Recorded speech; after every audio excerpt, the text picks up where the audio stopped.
Le musée des arts décoratifs, dit le MAD, répertorie entre autres les grands noms de l'affiche. On en a sélectionné deux que l'on va te présenter à toute allure.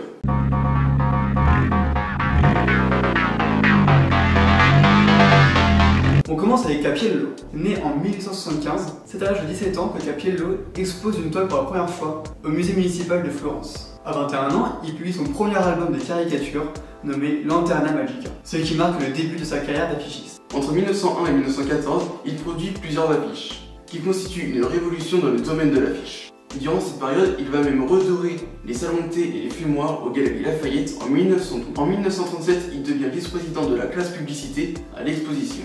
Il tombe malade en 1941 et succombe à cette maladie en 1942. Un autre grand de l'affiche, Steinlen. Né en 1859 en Lausanne, il arrive à Paris à 22 ans. Un an après, il rencontre le docteur Villette, dont le frère est le peintre Adolphe Villette. Le peintre va introduire Steinlen dans les sacs des chats noirs de Rodolphe Salis. Il va avoir l'opportunité de collaborer avec les joueurs Chat Noir d'Emile Linton, illustrer les chansons de Paul Delmette, de Richepin et les retouches dans la rue d'Ariès et Bruyon. En 1894, il fait sa première exposition à la Baudinière. Avec ses contacts communistes, anarchistes et socialistes, il crée des affiches et des illustrations dénonçant la misère, l'exploitation et la violence. Dans la lignée de ces affiches de dénonciation, l'insoutenable misère des soldats et des civils entre 1913 et 1919.